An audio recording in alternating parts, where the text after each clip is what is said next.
Happy Halloween, friends, and welcome to the Pines. We hope you enjoy today's special double feature of terrifying and allegedly true Halloween horror stories. The Halloween Pub Crawl. It was Halloween night in Savannah, a city renowned for its haunted history and ghostly legends. Me and my friends, Jess and Mia, were visiting from UGA and had signed up for a haunted pub crawl, eager to explore the eerie atmosphere while sipping cocktails named after famous spirits. To get in the spirit, we all wore sexy witch costumes. Little did we know, our night would turn into a real-life horror story. The first pub was quaint, its walls adorned with old photographs and famous mirrors. We settled at the bar, the dim lighting casting long shadows. The tour guide gave a brief history of the supposed hauntings there. Then we were free to grab a drink or two before heading to the next stop. Just as we were getting comfortable, a sketchy guy approached us. He was tall, with disheveled hair and a grin that felt more unsettling than friendly. "Can I buy y'all a drink?" he asked, leaning in too close. "No thanks," I replied politely, holding up the beer I had already paid for myself. "We're good." But he wasn't easily deterred. "Come on, it's Halloween. Let me get the next round." Mia didn't even look at him. "Really, we're fine," she insisted, a hint of annoyance in her voice. "We've only got time for one round, so thanks anyway, and goodbye." The guy's expression shifted from a friendly facade to something darker. "I see how it is," he said. As he walked off, he muttered, "College bitches, they're all the same." We exchanged a look and rolled our eyes, then put him out of our minds. We toasted to a great night and sipped our beers. About 15 minutes later, the tour guide got our attention as it was time to move on. I scanned the bar for the guy as we made our exit, but he was nowhere to be found. At the next bar, we had just sat down for a round of pumpkin spice porters when I caught sight of someone in a white mask standing outside, peering into the dimly lit establishment. I nudged Jess, nodding toward the figure. "Is that part of the tour?" She squinted. "I don't know. He looks creepy, though." We wrote it off as just another Halloween oddity, but as we moved to our next location, the masked man reappeared, this time positioned across the street, watching us intently. Something about him made me feel uneasy, but the tour continued, the drinks flowing, laughter masking our growing discomfort. With each stop, the masked man seemed to be there, always lurking at the edges of our vision as if he knew our every move. Jess finally voiced what we were all feeling. "I think we should skip the last couple stops and do our own thing." Relieved to be on the same page, we left the tour behind and headed to a nearby pizza place. As we devoured our slices, the atmosphere lightened, and we laughed about our earlier encounters. But when we stepped outside, my stomach dropped. The masked man was standing at the edge of the alley, staring directly at us. "Let's get out of here. Now," I said, my voice trembling. We hurried down the street, but the feeling of being watched wrapped around us like a heavy fog. We picked up our pace, adrenaline kicking in as we made turn after turn. Not used to the city, we realized too late we had gone in the wrong direction.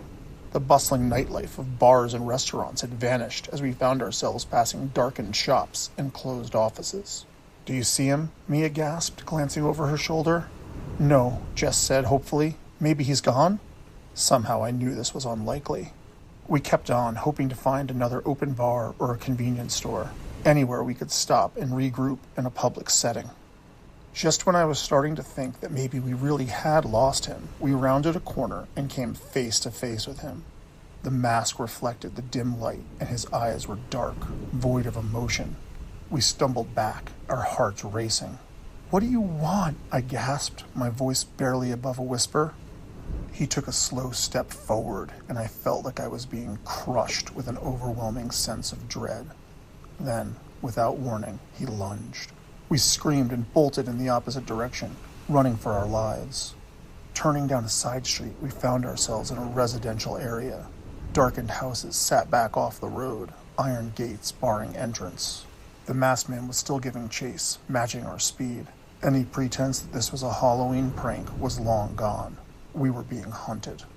Jess stumbled, the heel of her witch's boot snapping, and fell to the ground like a horror movie cliché. She was sobbing and struggling as Mia and I tried to pull her up.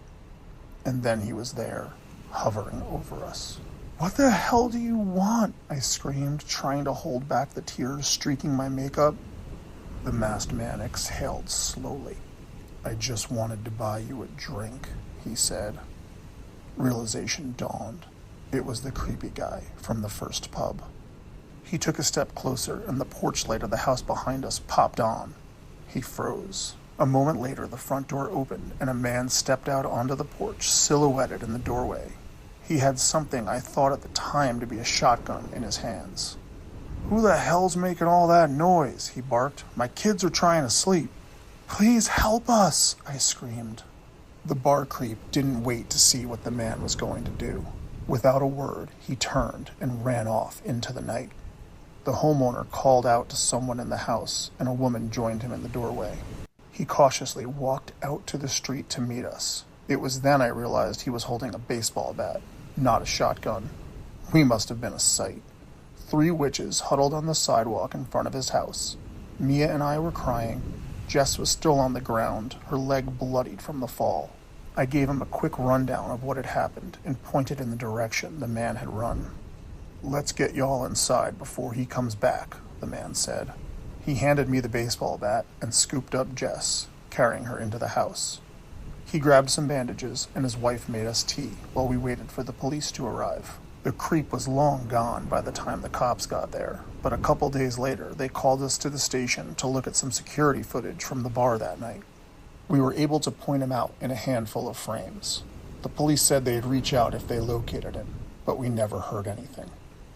Once back at school, we all felt safer, but anytime I turn a guy down, I feel a prickle of fear at just how he might react. Maple Street Monsters. So let me tell you about the Halloween when I was 13. My friends, Sam, Rick, and I, thought we were too old for trick-or-treating, but we didn't want to just sit around at home either, so we decided to check out an old abandoned house on Maple Street. Abandoned for decades, everyone said it was haunted. My Uncle Ray told me that back in the 50s, the guy who lived there went crazy and killed his entire family, and then himself. My mom said that was just a story to scare kids away from an unsafe abandoned house, but we weren't so sure. So we pedaled our bikes over to Maple Street, and when we got there, the house didn't look like some big spooky mansion. It was just an old place that was falling apart. Broken windows, peeling paint. Still, because of the legends, it was the kind of place that little kids run past in fear, and we were ready to show we weren't little kids anymore. We counted to 3 and pushed the door open. Inside, it was a mess. Beer cans were scattered everywhere, and there was spray paint all over the walls. "Welcome to hell," "Get out," and every swear word I had ever heard of, plus some I hadn't. I'd have thought the mess, the sign of other people having been here, would make me feel better, but it didn't. It felt like something darker was going on here. Who were the people leaving all this behind? I didn't think I wanted to find out. We crept through the house using the flashlights on our phones for light. The kitchen was gross, moldy and filled with trash, more beer cans and scattered food wrappers. Again, I thought about who we might run into there, and I wasn't thinking about ghosts. "Let's go upstairs," Sam said, and I felt a knot in my stomach. I wanted to leave, but I didn't want to look like a pussy in front of my friends, so I followed. The staircase was covered in more spray paint, and as we walked down the hall, a terrible smell hit us. "Gross," Rick said. As we reached the bathroom, the smell grew stronger, and I stopped to peek inside. I found the source of the smell. Let's just say that while the plumbing wasn't working, someone had still been using the toilet. I gagged and hurried to catch up. "Guys, I think someone is living here," I said, but they just laughed at me. They barged through a door at the end of the hall. It took a moment for us to process what we were seeing. Sitting on the floor, beneath the window, partially illuminated by the moonlight, was a man. Or at least, I think it was a man. He honestly looked like a zombie, with ragged, pockmarked skin and matted, patchy hair. Then we heard groaning coming from another corner, and we realized he wasn't alone. There were others slumped against the walls, lying on the floor, maybe 6 or 7, maybe more. They covered their eyes when we shined our lights at them. Then one of them stood up, slowly moving towards us. There was a needle hanging from his arm. We bolted without a word, through the hall, down the stairs, and back out the front door. We didn't stop until we reached the sidewalk, panting and terrified. We looked back, ready to see a menacing horde shuffling after us, but nobody followed. Looking up, I saw a face in one of the upstairs windows and pointed it out.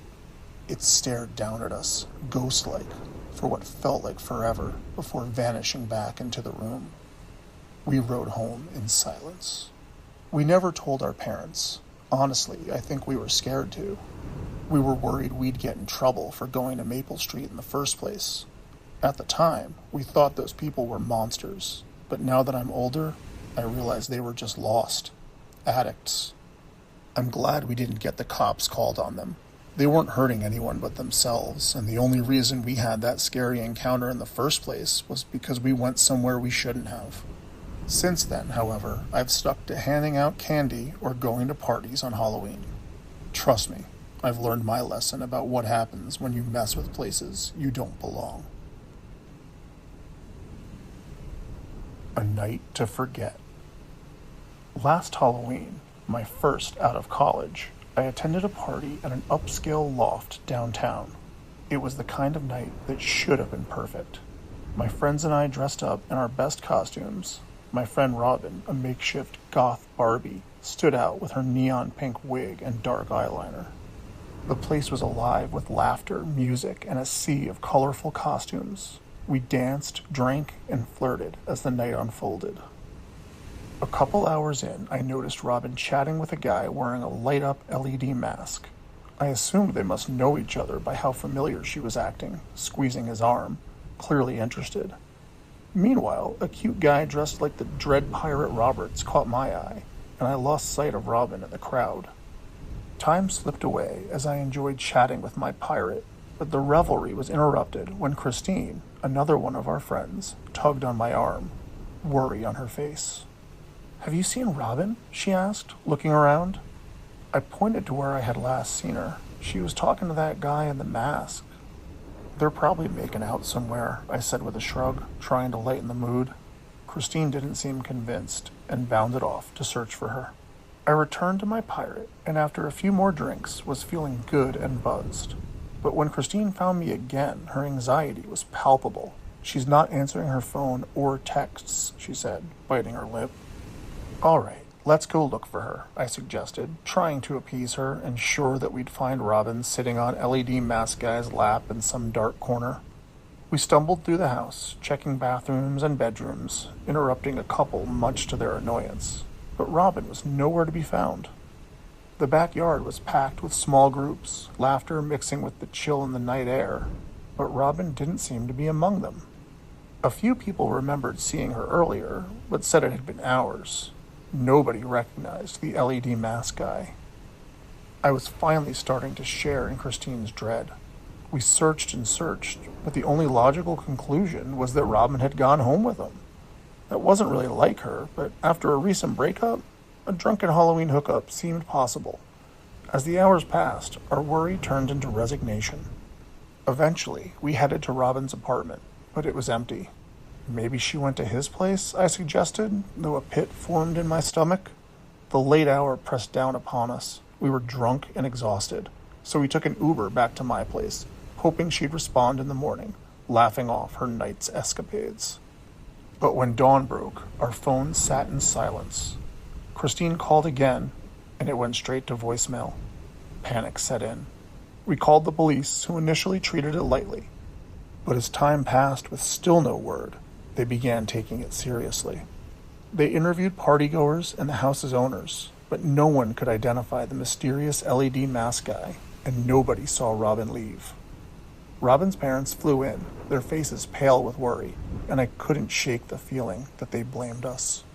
Why hadn't we acted sooner? Why hadn't we called the police immediately? I had no good answers. Flyers with Robin's face popped up around the city, plastered on coffee shop windows and telephone poles, but they didn't lead anywhere. Just when we thought hope was fading, about 6 weeks later, Robin's mom received a phone call in the dead of the night. Muffled and staticky, she said later, her hand shaking, but I swear it was her voice. Mom, I'm scared." And then the line just went dead. That was the last anyone ever heard from Robin. Now a year has passed since that Halloween party, and she's still missing. I try to remember the fun we had, but the ache of loss drowns out the laughter. I kept in touch with her parents for a while, but it hurt too much to see their pain mirrored in my own. This Halloween, I'm skipping the parties. Instead, I'll stay home, hand out candy, and remember my friend. I'll hold her memory close, even as I try to shake off the whispers of regret that haunt me, always. Hitchin' a ride. It was Halloween night, my junior year of college, and I was excited to hit up a party with my friends, Jim, Beth, Ashley, and Scott. I went as a vampire. Jim was a football player, Beth dressed as a witch, Ashley channeled Harley Quinn, and Scott, he was Ghostface from Scream. He had gotten really into character and wouldn't stop acting like the killer, complete with the knife-wiping move from the movies. He didn't even talk, which was creepy, but entertaining. The party was packed, and being down south, the warm air made the backyard feel alive with energy. Jim, our designated driver, stayed sober while the rest of us drank and let loose. Around 1 a.m., Ashley started feeling unwell, and with the rest of us a bit tipsy, poor Jim was tasked with rounding us all up. Eventually, Jim, Beth, Ashley, and I made it to the car. Jim was about to call for Scott when he staggered out of the house, stumbling a bit, but clearly still in character. "Finally," Ashley groaned, impatient to leave. I was going to hop into the front, but Scott grabbed my arm, shaking his head as if to say no. "You want shotgun?" I asked, a little confused. He nodded, gesturing with his fake knife to the front seat. "You are so weird," I slurred, but I climbed into the back with Ashley and Beth, which wasn't so bad, since Beth and I had been getting a little bit flirty lately. As we drove away, Jim cranked up the music, and we started singing along. Ashley had dozed off, and Scott remained stoic in the front seat, completely immersed in his role. A few minutes into the ride, my phone buzzed. It was a text from Scott. "Hey, where the hell are you?" I stared at my screen in confusion, glancing at Scott in the front passenger seat. I couldn't see if he had his phone out. "In the car, right behind you," I typed back. His response chilled me. "I'm still at the party. Did you dicks leave without me?" I nudged Beth and held my phone so she could see. Her face went pale and panic filled her eyes. She started to say something, but I held up my finger to shush her and wiggled my phone. Understanding, she grabbed her phone and texted me. "Should we tell Jim?" "I don't know. I don't want the guy to freak out," I wrote back. My heart raced as I tried to make sense of the situation, which wasn't easy after 10 beers. What was this guy doing? What did he want? Just then, Ashley woke up, looking green. "Oh God, I'm gonna puke. You gotta pull over." Jim glanced back at her, then sped into a nearby Circle K parking lot, pulling in just in time for Ashley to spill out of the car and run to the bathroom. I urged Beth to go with her. "I'm going to get some fresh air," I said once the girls were safely inside. I climbed out of the car myself, glancing back to see Jim still sitting in the driver's seat next to not Scott. I had hoped he'd get out too. Walking around to the back of the car, an idea hit me. "Ah, crap, Jim. Someone egged your car," I shouted. "What?" he yelled, leaping out to investigate. "Pretend you're looking for damage," I whispered once he came around to the back of the car. I held my phone against his bumper to show him the text from Scott. Confusion filled his eyes, but as he read the messages, realization dawned.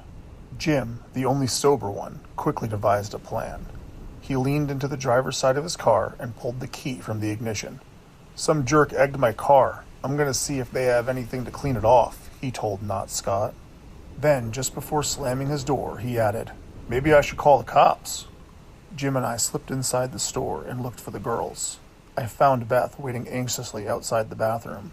"Ashley's still in there," she said, her voice shaky. "What the hell is going on?" I shrugged. No idea who that guy is, I said. We waited and grabbed some water, hoping to regain our composure and come up with a plan. By the time Ashley had come out of the bathroom and we returned to the front of the store, Jim's car was empty, the passenger door wide open. "He's gone," Jim said, looking around, relief in his voice. We deliberated for a moment. He hadn't harmed us or even threatened us, so we decided against calling the police. Ashley was still a few months shy of 21, and it just seemed like it'd be more trouble than it was worth. When we circled back to pick up the real Scott, he was fuming at first, but when we told him what happened, he just stared in disbelief. It's become our go-to story and always gets a great reaction, but I still don't find it funny. I'm left wondering what would have happened if Scott hadn't texted me when he did. I wonder what the hell the other Ghostface wanted. Was he just another drunk college kid looking for a ride home? Or did he have something far more sinister in mind? The Scavenger Hunt. Halloween was always a big deal in my town, but senior year brought an extra thrill, the annual Scavenger Hunt. Our school had turned it into a fierce competition, with 6-person teams racing against the clock for a coveted day off from school. The hunt kicked off with the opening bell in homeroom and ran until 10 p.m., sending us darting through the streets, collecting items, and completing ridiculous challenges. I was excited as I joined my teammates, Katie, Liam, Jenna, Mark, and Emily. Our strategy was simple: divide and conquer. We had a list of Halloween-themed items to find: a pumpkin from the local patch, a fake spider from the Halloween store, and even a picture of our principal dressed as Albus Dumbledore. The energy was electric as we set out, laughing and shouting, high on adrenaline. The first few hours flew by. We raced from the school to the park, from the mall to a local diner, our arms filled with candy and goofy photos. It felt like a Halloween dream until we found ourselves at the edge of town, near the old Miller house. It had been abandoned for years and was rumored to be haunted. A photo on the second floor of the old Miller house, Jenna read from the scavenger hunt list. Last thing we need. We all hesitated. The house was decrepit, its windows shattered and the front porch sagging. After a brief debate, the chance for that elusive day off won out, and we stepped inside. The air was thick with dust and something unidentifiable. We split up to explore. Liam and Jenna headed upstairs to take the photo we needed to prove we were there. I was too scared to move that far from the front door. I wandered into a dimly lit room, the wallpaper peeling and floorboards creaking beneath my feet. Shadows danced in the corners as I flicked on my phone's flashlight, illuminating cobwebs and forgotten furniture. I could hear my friends laughing and calling out to each other from different rooms. A chilling breeze swept through the hallway, and I turned off my flashlight, straining to listen. The laughter faded, replaced by an eerie silence that pressed against my ears. "Guys?" I called out, my voice trembling slightly. No response. I took a deep breath and retraced my steps, moving toward the main foyer of the house. But as I approached, I heard a low whisper, something I couldn't quite make out. "Hello?" I called again, but the whisper grew louder, more frantic. "Guys, this isn't funny." Just then I heard a loud crash on the floor above, followed by a scream. I bolted up the staircase, my instincts taking over. "Jenna! Liam!" I shouted, the fear tightening in my chest. As I reached the top, a dark figure appeared in the shadows. It was Kate. Her eyes were wide with terror as she grabbed my arm, pulling me back. What was that? The laughter of our friends had been replaced by frantic shouts and the sound of something heavy dragging across the floor.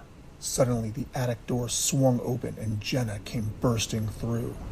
"Run!" she screamed, her voice filled with terror. "We have to get out of here now!" We dashed down the stairs, hearing more crashes behind us, and sprinted out the front door. Outside, we found Mark and Emily waiting, fear etched on their faces. "Where's Liam?" I gasped. "He didn't come out," Emily cried, her voice shaking. "I'll go find him," Mark said, taking a step toward the house. "No!" Jenna screamed. It was guttural. You can't help him. You won't come out. He'll kill you." We froze, staring at Jenna. unsure how to respond. "We should get help," Kate said. We dragged Mark along as we fled toward the main road, and I called 911, the sounds of chaos fading behind us. We regrouped at the end of the block, close enough to see the police arrive, but far enough away to feel some semblance of safety. Jenna told us that there was a man in the attic. They didn't see him at first. He came at them, and Liam tried to fight him off so that she could get away, but he was just so big and too strong, and it was like he was hopped up on something. When the flashing lights of 2 police cars and an ambulance appeared on the scene, we walked back over, telling one of the officers what happened. After a few minutes, the cops came out and called for the EMTs. They took Liam out on a stretcher. He wasn't moving, and when we asked if he was okay, one of the cops simply said, "He's alive." Liam had been beaten and battered. His shoulder had been separated and his jaw broken, but he survived. He refused to talk about that night, eventually threatening to cut off our friendship if we didn't drop it. So we did. The police never found the man Jenna described, but hypothesized he had been squatting in the house. A couple days after Halloween, Jenna and I were at her house, still processing everything. She was looking through her phone when she came to the pictures at the old Miller house. The last one was of Liam, up in the attic, acting goofy and flexing his muscles. Behind him, barely visible in the shadows, stood a man that looked nearly a foot taller than Liam. His face was covered in matted hair. He looked poised to strike. Jenna shuddered at the memory and deleted the picture. The last Halloween at Murder Farm. Every year growing up, my friends and I heard the rumors about Murder Farm. It was a haunted attraction at a local farm in our area, with family-friendly activities leading up to Halloween. But on Halloween night, it was a different story. Rated R, no one under 17 allowed. My older sister had gone a few years back and told me it was terrifying. Hard to believe, since the Harris family seemed so nice. Mr. Harris was a regular at the tractor supply store where I worked, and was always joking around, laughing it off when we'd ask him about the new attractions. Finally, the Halloween of my senior year, me and my friends were old enough to go. We arrived at the farm a little after 8 o'clock, excitement buzzing in the air. The first part was a haunted hayride that took us deep into the cornfields. As we bounced along, masked figures leapt from the stalks, some even jumping onto the back of the tractor, chainsaws roaring. We screamed and laughed, adrenaline pumping. Once the ride ended, we were split into small groups and sent down 2 different paths. More jump scares awaited us as we walked through the twisted corridors filled with creepy props and unsettling sounds. But it was all in good fun until we reached the middle of the field, dubbed the Carnival of the Creeps. It was an eerie spectacle, with gory clowns and blood-soaked acrobats twisting and dancing under the flickering lights. The highlight was a performer dressed as Art the Clown, the makeup so lifelike it sent chills down my spine. Despite the scares, I couldn't shake the feeling that it wasn't quite as horrifying as I'd been led to believe. Sure, it was creepy and fun, but it felt similar to the events I attended every other year. That all changed when we reached the barn of the damned. As we stepped inside, a heavy silence enveloped us. A single flickering light made shadows dance along the walls and the hay-covered floor. The air was thick with a sickly sweet smell, like something rotting. We froze, eyes wide. The barn was set up to look like a massacre had taken place. Fake bodies lay scattered, covered in fake blood, and the gory details were disturbingly realistic. But something felt off. It all seemed a little too real, too vivid. Then, as we ventured deeper, I caught a glimpse of something that made my stomach turn. In the corner of the barn, partially hidden behind a curtain of tattered plastic, was what appeared to be a woman's body. My heart raced as I tried to convince myself it was just another prop. But as we got closer, I could see the unmistakable details, the bruises, the blood, the matted hair. I knew everyone said Murder Farm went all out on Halloween, but if this was fake, it rivaled any visual effects in the biggest slasher movies, and I was seeing it up close and in person. A loud bang from behind made us jump. We turned to see a masked figure hulking in the doorway, wearing a leather apron and carrying a large knife. It was too dark inside the barn to tell whether it was real or a prop. We leapt aside as the masked figure lurched past us. He grabbed the woman's body and yanked it further out into the open. The body rolled enough so that we could see the face. The face of Mrs. Harris. "Dude, what the fuck?" my friend Jeremy whispered. The masked figure slowly dragged the knife along the body. He looked up at us and then, without warning, drove the knife down into her chest. "Guys," I whispered, my voice trembling, "I don't think this is fake." Still staring at us, he stabbed her again and again. Then he rocked his head back and started laughing, a booming, evil laugh that echoed through the barn. We bolted, the laughter blending in with the sound of our panicked footsteps.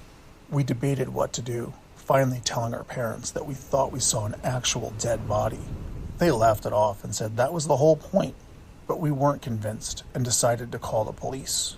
They gave us the same response, saying that every year they got calls about Mr. Harris's murder farm. They told us they had checked everything out this morning and that they'd be following up, but told us not to worry. And that's where things ended, until Mrs. Harris stopped showing up for church on Sundays. At first, Mr. Harris said she was homesick. After a few weeks, he said she was visiting family out of state. Now, whispers are running through town. Whispers that this past Halloween, Murder Farm became more than just a name. Thanks for listening. If you enjoyed today's double feature of allegedly true Halloween horror stories, please like the video and subscribe to the channel. Have a happy Halloween, and we'll see you next time with more whispers from the pines.